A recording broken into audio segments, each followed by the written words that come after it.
Good morning.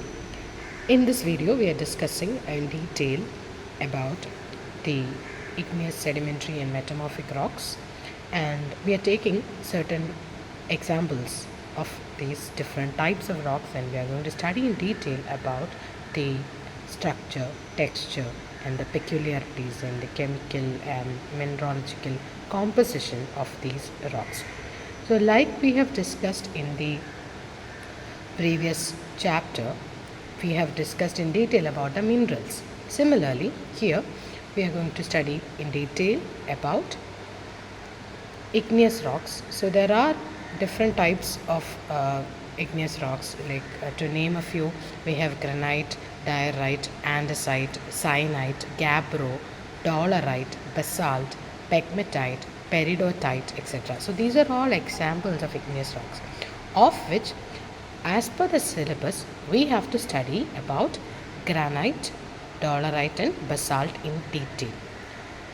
Okay, similarly, coming to the sedimentary rocks, there are different types, but we have to study in detail about the sedimentary rocks, namely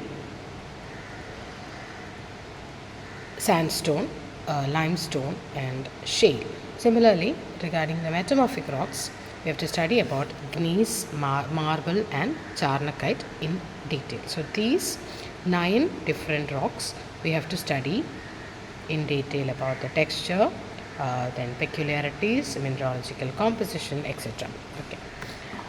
Now, N.L. Bhavan, that is, he has carried out several studies on crystallization of artificially prepared silica melt. That means he has, in his experiments, he has conducted extensive experiments on silica melt. That means what? Silica artificially it was melted. Okay, so that means it was allowed to pass through different ranges of temperature, and how crystallization occurred. That means how solid crystals were formed when the silica was allowed to cool down. Okay, when it is when it was heated at different temperature, okay, heated to a high range of temperature, and then it was allowed to cool down slowly.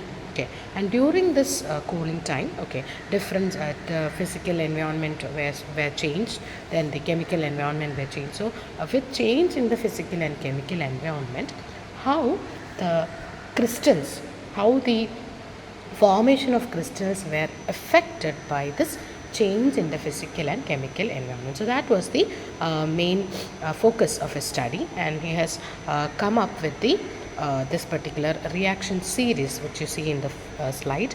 This is called Bhavan's reaction series. It is named after N.L. Bhavan. Okay, so earlier formed, so it was observed that there was 2 different series were proposed by N.L. Bhavan after his extensive experimental work study, and one was a continuous series, another one was a discontinuous series. So when this silica, that means a hot silica, was allowed to cool down, okay, so from a very high temperature to a very low temperature, this during the cooling process, during the process of cooling, it was observed that 2 different set of reactions occurs. One is called as a continuous series and the other one is called as a discontinuous series. So in continuous series, the atomic structure of new mineral remains the same.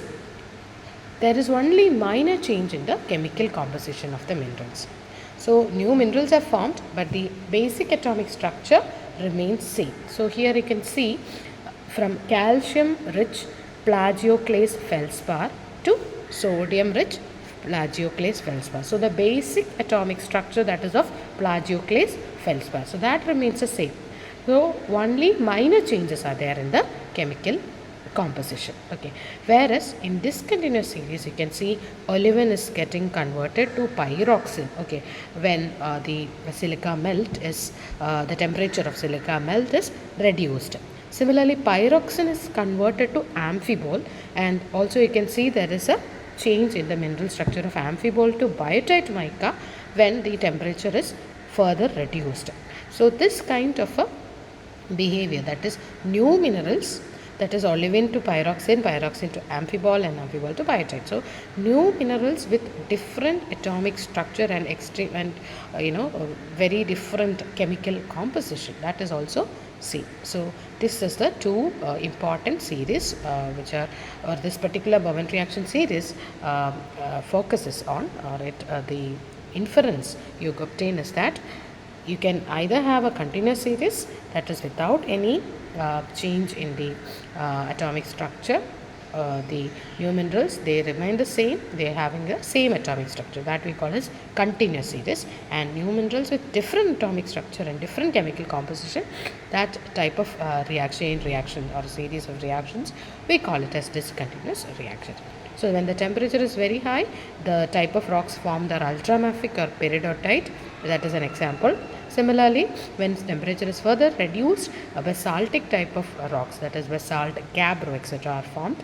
And when further reduction of temperature, andesite, that is diorite, andesite, etc. are the types of rocks normally formed. Then further reduced, this type of granite or rhyolite, that is formed. Okay, so these are the different aspects of Bowen's reaction series. Now we will study in detail about these 9 different types of rocks. So first type of rock we are going to study is granite. Okay, so granite is actually plutonic. So we know what is plutonic. Igneous rocks can be classified into 3 types based on the depth of occurrence. So if the cooling of magma takes place on the surface, we call it as volcanic. If it occurs at at a shallow depth, we call it as hypabasal, and if it is at a very large depth, we call it as plutonic. Okay, so granite is a type of plutonic rock which is normally found at a very large depth from the surface of the earth. It is light colored, and it has again we know it's an igneous rock. It has grains which are large enough to be visible with the unaided eye. That means without the help of a microscope or a hand lens, you can easily, with your eyes itself, you can see that the different grains can be easily seen. So, and also this is actually a photograph of the granite. So here you can see this is not an enlarged photograph or something. Without any external help, with your eyes itself, you can see that the different grains, that black and white color grains, you can see. What does it mean? The grains are large. Okay. Now these large grains are formed due to the process called slow crystallization. Slow crystallization is the reason for this. Okay. And granite is composed mainly of quartz and feldspar, and there is also little amount of mica, amphibole, etc. And the mineral composition usually gives granite a leucocratic appearance. Leucocratic means if you see at original granite, it will have a light color. Okay, so light colored appearance is called as leucocratic. Okay, like a gray color, pink, or brownish or yellowish. Okay, so the grain size is actually coarse to medium, and it is holocrystalline. That means all the constituent minerals are distinctly crystallized, and also it is equigranular, and the type of texture you normally see in granite is termed as granitic texture or graphic or porphyritic and intergrowth texture. So these are the different common textures which are commonly found in granite. Also you can see that this is again a photograph of granite. Here you can see the pink color grains. Okay, they are orthoclase feldspar. Okay, so pink color is orthoclase, and the clear to smoky grains that you see, okay, like what very smoke, the color of smoke. Okay, so such grains you can see here, that is quartz, or that can be muscovite. And the black grains, we know biotite is black in color. We have learnt in detail about biotite in the chapter minerals. Okay, so biotite or hornblende, that is the black grain. So here we can see 3 minerals. Pink colored is orthoclase feldspar, and the Smoky colored, what you see is quartz or muscovite, and the black, extremely black, the dark black colored grains, that is biotite or hornblende. Okay. So based on this, based on the presence of the accessory minerals, we can categorize this granite into different types. We have muscovite granite, that is when muscovite is present as a prominent accessory mineral. Okay. Similarly, if biotite is present as a prominent accessory mineral, we call it as biotite granite. And if both muscovite and biotite are present, we call it as muscovite biotite granite. So that is when both muscovite and biotite are present almost in equal amounts as the accessory minerals. Hornblende, if it is present, we call it as if hornblende is present, as the accessory mineral, then we call it as hornblende granite. If augite is present as an accessory mineral, we call it as augite granite. Similarly, tourmaline can also be present. If so, we call it as tourmaline granite. And regarding the occurrence, as we have already discussed, it is a plutonic. Plutonic means it is deep seated and it is intrusive type of igneous rock, and there exists occurrence on the surface, and sometimes, even though we call it as a plutonic igneous rock, sometimes this granite may be found on the surface. Now what can be the reason? That may be yes, this was actually deep seated, but the top layers, due to prolonged weathering and erosion of the overlying strata, maybe over millions of years of time, the rocks above the granite, they may be subjected to weathering, and due to that, those rocks might have eroded away, and the plutonic igneous rock may be exposed to the surface. So this may take about millions of years. So such occurrence can also be there. Okay. Then we use granite normally for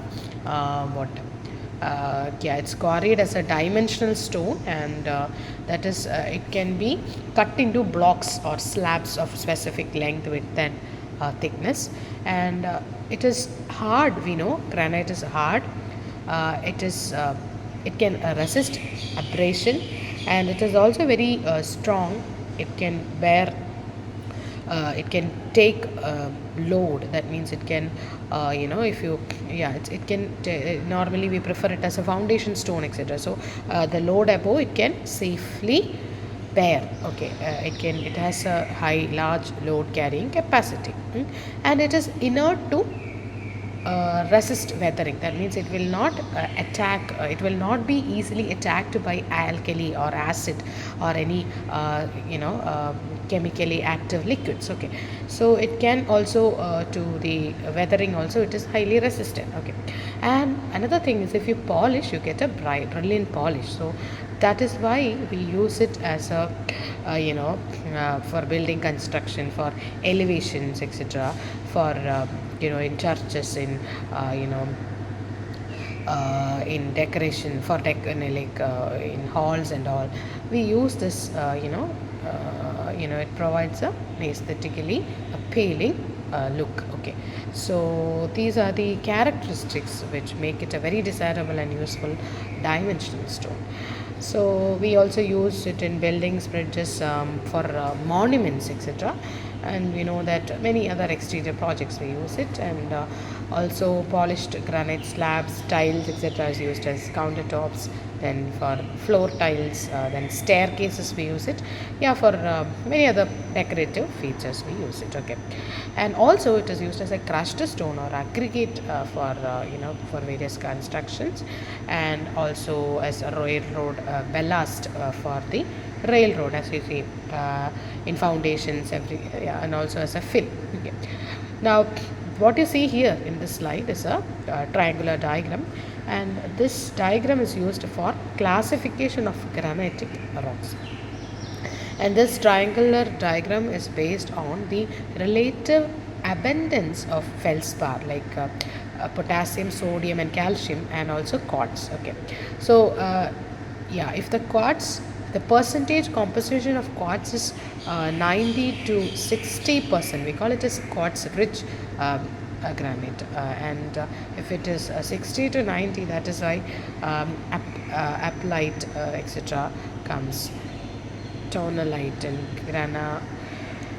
granodiorite, okay, granodiorite, all these. Then regarding the percentage of quartz from 20 percentage to 5 percentage, that is quartz monzonite, okay, quartzionite, quartz monzodiorite, etc.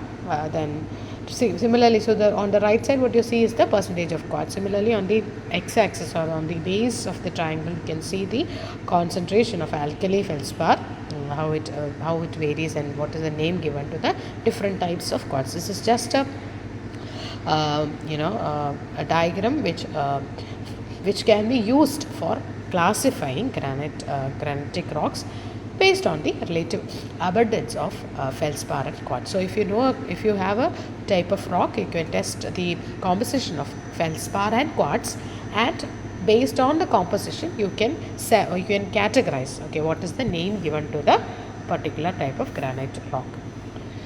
Now, regarding the engineering properties of granite, the crushing strength of granite is in the range of 1000 to 2500 kilogram force per centimeter square, and the density is in the range of 2550 to 2650 kilogram per meter cube. The next type of rock we are going to study is dolerite. Okay, this is a photograph of dolerite. It is a hypabasil type of igneous rock. That means normally we find it at we can find it at shallow depths. Okay, another name for dolerite is diabase. It is predominantly made of calcic plagioclase or anorthite and labradorite. Dark minerals like augite, olivine and iron oxide are also present in good proportion in dolerite along with plagioclase minerals. The texture of this particular dolerite or diabase, another name is diabase. So the texture of dolerite or diabase is similar to granite itself, coarse to medium. Then it's hollow crystalline, that is all the minerals are distinctly crystallized, and it is equigranular and intrusive. Okay. Then the texture, medium to fine grain. Porphyritic texture is also commonly seen, and in India, in South Bihar, this particular rock is available in available abundantly. Then the porphyritic texture, so this is actually a photograph which shows the porphyritic texture of dolerite or diabase. Next type of rock which you see which you have to study, that is next type of igneous rock is basalt. Okay. So basalt is a volcanic igneous rock. So first we have studied about granite. It is a plutonic rock. Then dolerite or diabase, that is a hypabasil, and the type of igneous rock which is found commonly on the surface or near to the surface, that is volcanic igneous rock. So one example of volcanic igneous rock is basalt. Okay. So this is actually formed by rapid cooling of lava flows from volcanoes, either on the surface or underwater, that means on ocean floors. This is basic. It is basic in character. That is, it is also commonly made of calcic plagioclase feldspar.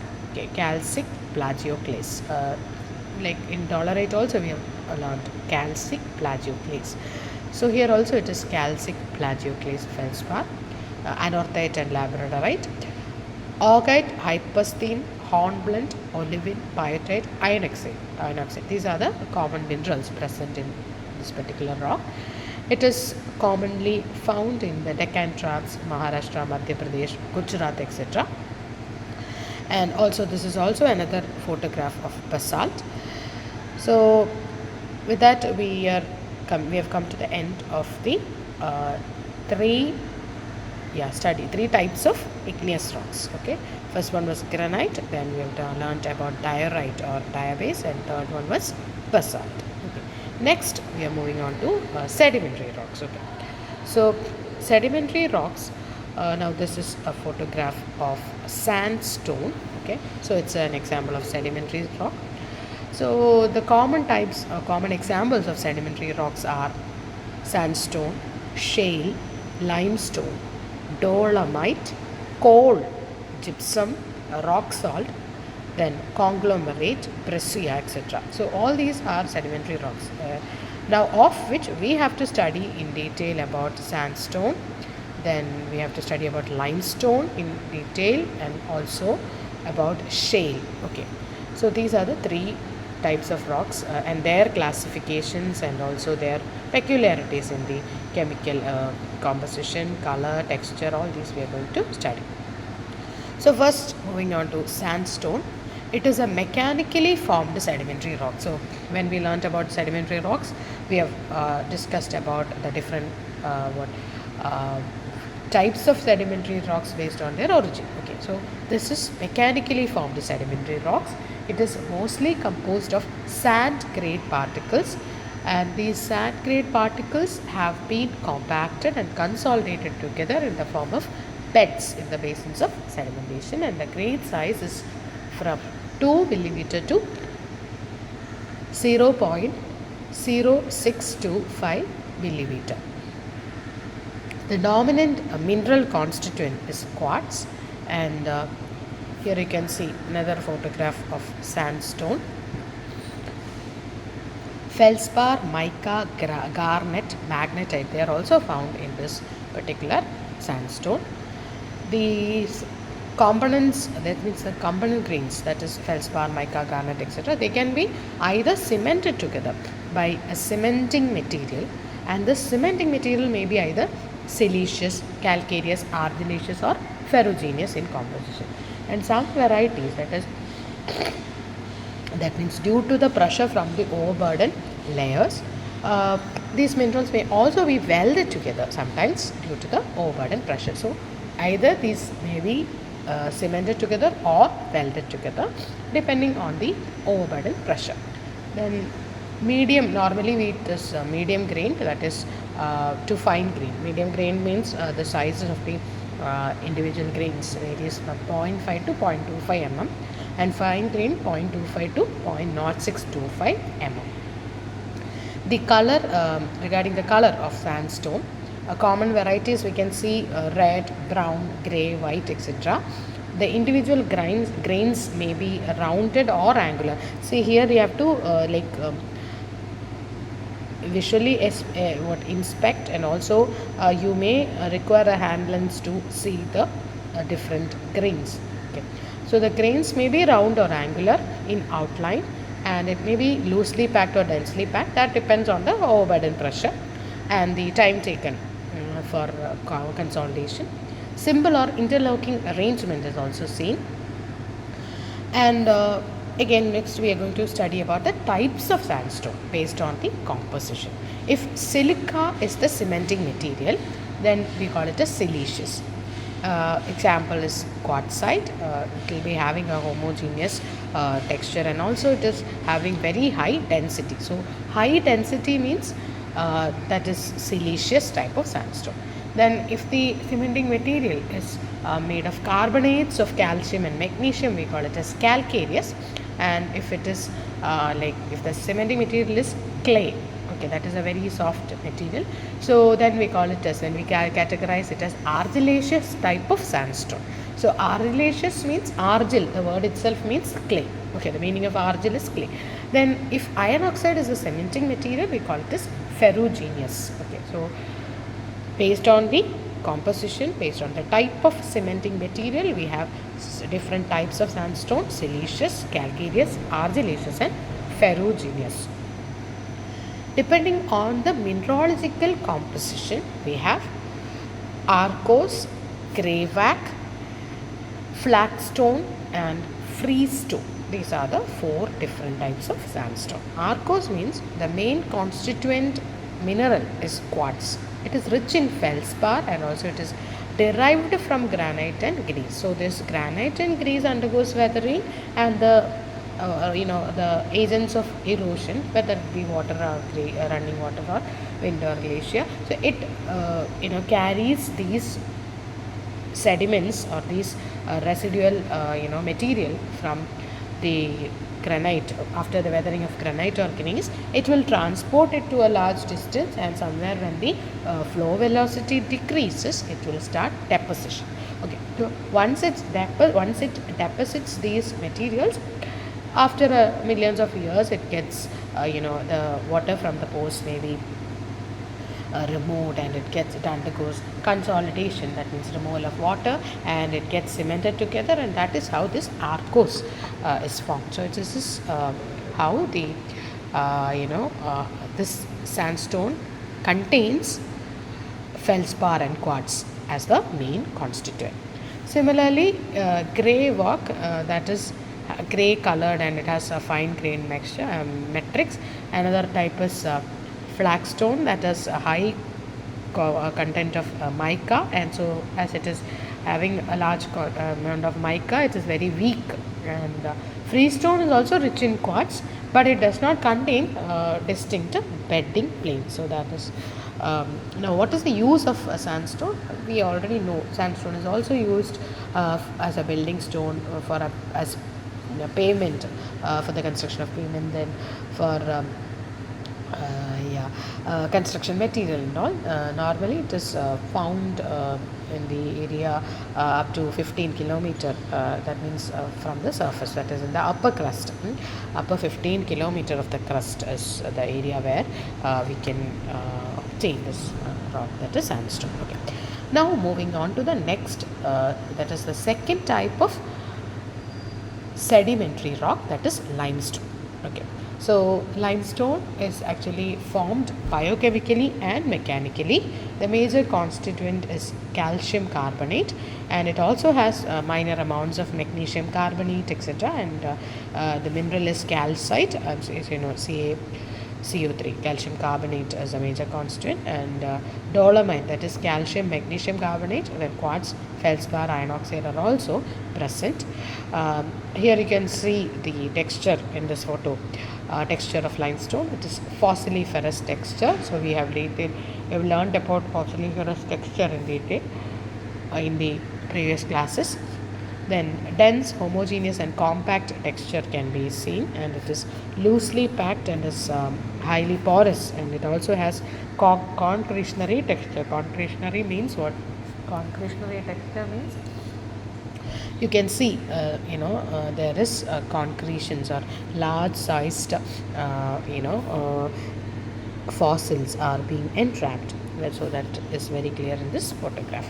Then types of limestone, we have two major types. One is autochthonous and second one is allochthonous. Okay, autochthonous and allochthonous. So autochthonous is formed by biogenic precipitation from the sea water. Okay, whereas the allochthonous is formed from the precipitated calcareous sediments that have been transported from one place to another.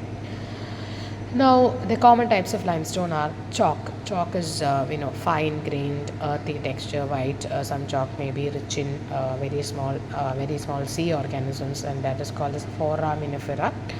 Then shelly limestone is also there, that is fossiliferous, rich assemblage of fossils that are fully or partly preserved. And when this limestone is made up entirely of fossils, we call it as coquina.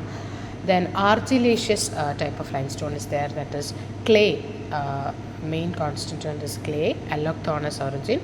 That is, what is allochthonous? We know it is formed from the precipitated calcareous sediments that have been transported from one place to another. Okay, and example of this argillaceous limestone is mold. So here clay and the carbonate, they both are clay and this carbonate both are present in equal proportions. That is that type of rock we call as mold. So mold contains equal amount of clay and carbonate. Then lithographic limestone is also there, that is pure, compact, massive and homogeneous. Another type is kankar, that is a nodular concretionary form of carbonate material formed by the evaporation of subsoil water, which is rich in calcium carbonate just near the soil surface. It is non-marine in nature or origin. Then calc sinter, that is carbonate deposit formed by precipitation from carbonate rich spring water. So when this spring water, it precipitates, the carbonate from this particular spring water may be deposited, and that is how calc sinter type of limestone is formed. Then next, also we have a classification of limestone based on the formation. We have biohermal, biostromal and pelagic. Biohermal means it occurs in the form of reefs. Biostromal means it's like sheet-like, and pelagic means it's formed from the accumulations of limy secretion of floating type of sea. So floating sea organisms, they secrete like a slimy type of something, some segregations are there. Secretion, not segregation, the secretion from the sea organism. So these secretions that is very slimy, and this will get accumulated, and that leads to the formation of pelagic type of limestone. So limestone also we normally use in the manufacture of Portland cement. Then it is used as a flux in metallurgical industries. So a flux means flux is added to reduce the heating temperature. Then building stone, road, stone, chemical industries. Then pure dolomite is also used as a good source of magnesium. Then another type of sedimentary rock is shale. Shale is also fine-grained sedimentary rock, argillaceous. It is characterized with a distinct facility, or that is parting, which is parallel to the bedding planes. Facility is the tendency of a rock to split into flat shell-like fragments parallel to bedding. There are two types of shale: primary, that is due to deposition, and secondary means after deposition due to the imposed load of layers of sediments. Then shale is made of very fine particles of silt to clay size. Some shale shows laminated structure, very thin layers, 0.05 mm to 1 mm depending on the environment of deposition, and the composition is, it is highly quartz, clay minerals, more than 70% is there. Accessory minerals can be oxides of iron, carbonates, organic matter, etc. So here you can see a photograph of the shale rock. Then shale can also be classified on the basis of origin into residual, transported and hybrid. The decay and decomposition of pre-existing rocks followed by compaction and consolidation of particles without much amount of mixing, that we call as residual. Whereas clastic materials of finer dimensions, they are transported over wide distance before deposition. Such kind we call as transported, and derived from both clastic and non-clastic sources we call as hybrid. And on the basis of their mineralogical composition, it is classified into quartz, then feldspathic, that is feldspar and clay minerals are there, then chloritic and micaceous. Regarding the formation of this shale, how it is formed. Okay, so the compaction of mud, which is rich in moisture due to load from overlying sediments, result in squeezing out of water, and as the water is squeezed out, the volume reduction occurs, that is, it will shrink. These compacted muds, they still retain 10 to 15% of moisture, and that becomes clay.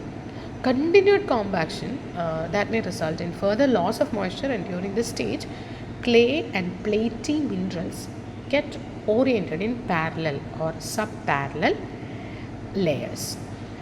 If orientation does not take place, the deposit attains fissility, and that is how shale is formed. If it gets compacted further without any fissility or parting, then it is termed as mudstone or claystone.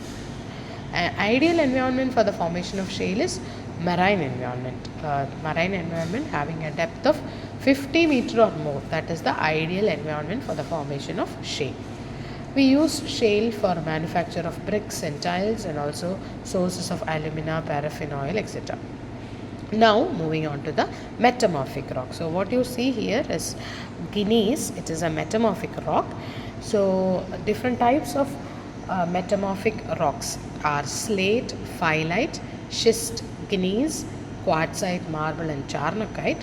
So of this, first we are going to study about gneiss. So gneiss is the you can see here it is similar to granite, but it is coarsely crystalline in texture and it has this gneiss structure. So like you saw in granite, it was equigranular texture, but here it is, you can see that it is gneiss structure. We have studied in detail about this structure in the previous classes. So this foliated metamorphic rock, it is megascopically crystalline. It is characterized by segregation of the constituent minerals into layers or bands of contrasting color, texture and composition. So I think now you are in a position to clearly distinguish between granite or igneous rocks and metamorphic rocks by visually examining them. Here you can see there is layers or bands of contrasting colors. Okay, contrasting color, texture and composition.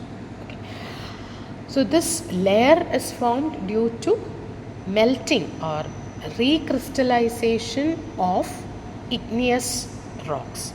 So that leads to the formation of metamorphic rocks. So this recrystallization is the reason for this formation of layers or bands of contrasting color and texture and composition. Okay. These bands of micaceous minerals alternating with bands of equidimensional minerals like feldspar, quartz, garnet, etc.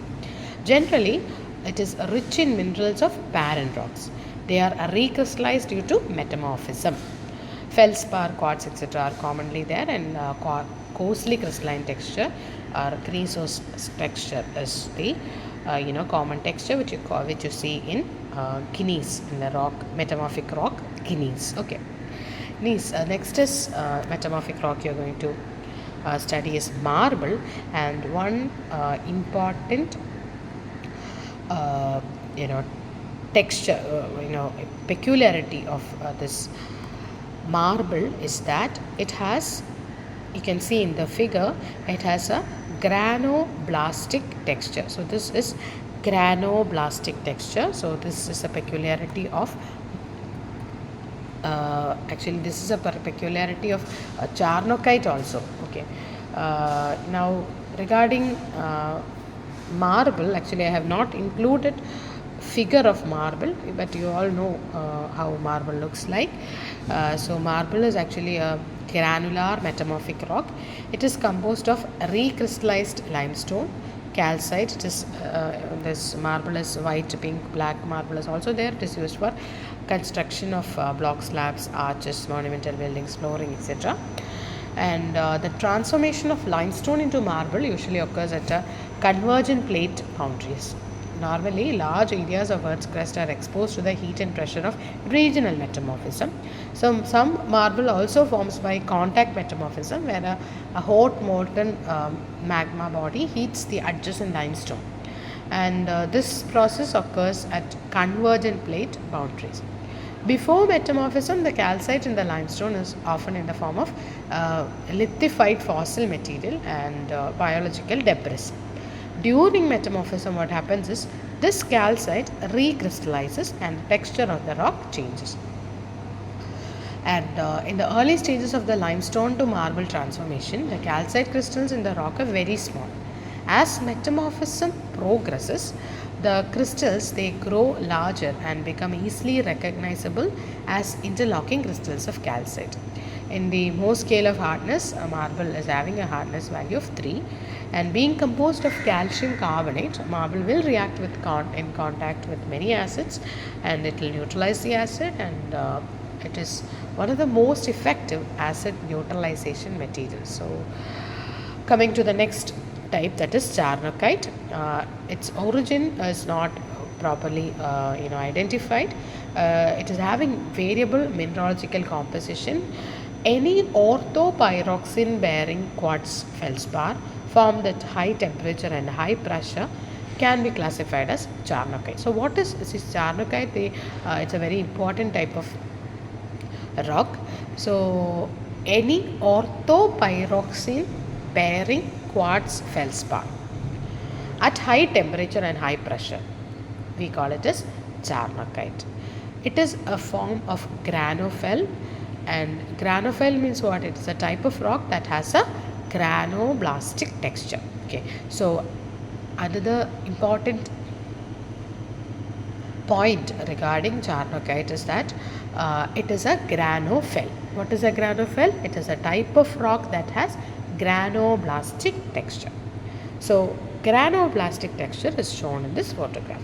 Granoblastic texture means it's a typical equigranular texture formed in the metamorphic rocks when the grains mutually adjust their boundaries in the solid state, and they are trying to achieve textural equilibrium. So here the grains are almost of the same size, but they are trying to, when the when it was heated, when it was undergoing recrystallization, it is trying to achieve textural equilibrium, and the minerals do not show a strong tendency to develop their characteristic crystal shape. So here you can see it is not crystal, or it is not having a round crystals. Okay, but they are having fairly uniform grain size. If you check the size of two adjacent grains, it is having somewhat similar. Straight or smoothly curved boundaries also can be seen. So that is the peculiarity of granoblastic texture. And also in granoblastic texture, crystal boundaries intersect at 120 degree, and that is the another important point regarding granoblastic. So it is equigranular, uniform grain size, straight or smoothly curved boundaries, and the boundaries intersect at 120 degree. Okay. Now regarding charnockite, another peculiarity of charnockite is that it contains orthopyroxene, quartz and feldspar. It is also regarded as igneous rock which is rich in hypersthene orthopyroxene granite. It also shows typical features of metamorphic rocks, and it is normally charnockites are found in high grade metamorphic terrains. We call this, but we can find these charnockites. So they are formed from magma, but normal igneous, these igneous rocks are formed from magma, but charnockites, they are normally found in high grade metamorphic terrains. So high grade metamorphic terrains are the area of occurrence of these charnockites. So they contain orthopyroxene, quartz and feldspar. So with that we complete the 9 different types of rocks. So we have discussed in detail about the texture, composition and mineralogical characteristics, etc. of also types and uses of different rocks. Igneous rocks, we have studied about granite, diorite and dolerite and basalt. Sedimentary, sandstone, limestone and shale. And metamorphic, we have learned about gneiss, marble and charnockite. Okay, thank you.